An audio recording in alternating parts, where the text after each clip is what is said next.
The Salafiyah have a understanding of the kursi being somewhere where Allah Azza wa Jal puts his aqdam, his feet. It is the footstool for them or the feet seat. And as we know, this Sheikh Faiz guy, he's one of the ones I would say that first came out actually and exposed Salafi Tajsim in English, where he gave a 2-hour lecture and they were confirming all of these attributes as literal.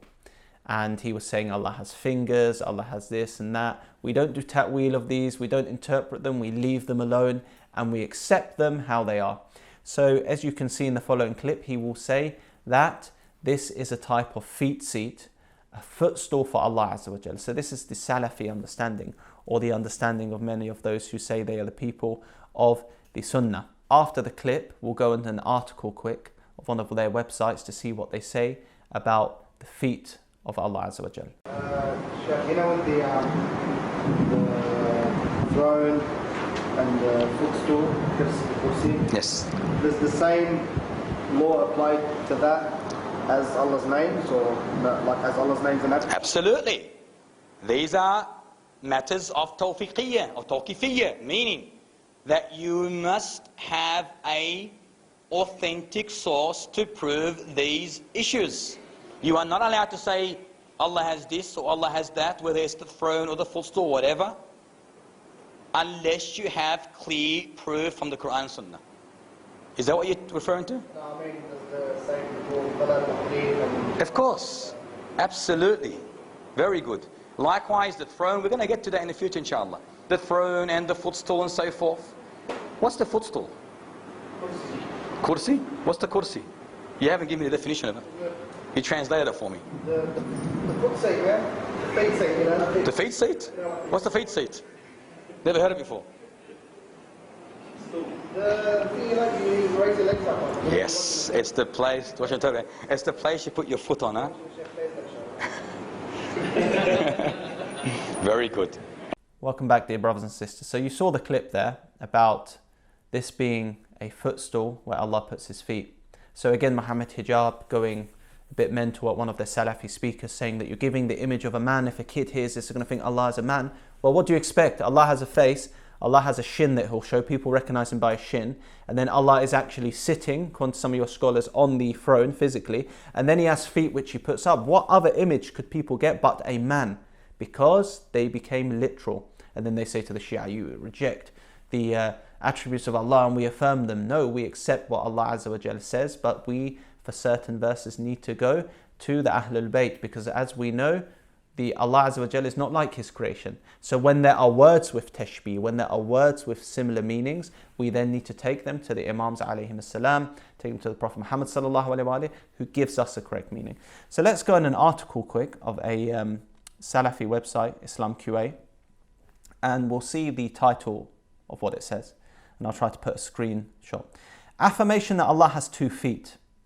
I'm a seeker of knowledge and I'm confused. Do we affirm that Allah has 2 feet as it's mentioned in the Mawquf hadith, the isnad of which ends with Ibn Abbas? The kursi, footstool, is the place of the feet. So the mawdi', the place of the qadamain. Or do we affirm that Allah has 1 foot, as it says in the hadith, until the Lord of glory places his foot on it? How? So that's a famous one that many people who are involved in polemics know, that Allah Azza wa Jal places his foot on hellfire.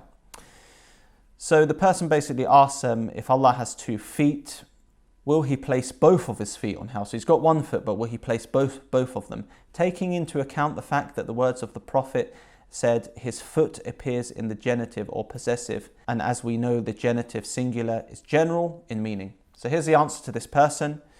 And what they say is that the evidence is that the report mentioned in Bukhari and Muslim by Anas bin Malik. So long story short, they're affirming this by mentioning the narration, which says that Allah Azza wa Jal will put his foot on Jahannam, or some say in Jahannam. As for hell, it will not be full until Allah, may he be blessed and exalted, places his foot on it and says, enough, enough. Then it will be full and all of its parts will be integrated together. And Allah will not treat any of his creation unjustly. So this is a narration where they say that Allah putting his foot on it, although some of the Ash'ari, the people of Ash'ari beliefs, may interpret this metaphorically. They say, no, Allah putting his foot on it affirms that Allah has a foot. But that person's asking because they're saying, okay, Allah has 2 feet. Is he just going to put one of his feet on it or both of them? So this indicates that it is confirmed that Allah, may He be exalted, has a foot. So they've confirmed this attribute, that Allah Azza wa Jal has a foot, because this is what the narration says. And then this is a part the person quoted, which is famously quoted by some of them as saying what? This is a saying from Ibn Abbas, where he says that al-kursi mawdi' al-qadamayn wal-arsh la yaqduru ahadan qadara. He says the kursi, the footstool, is the place of the 2 feet, and the size of the throne cannot be known.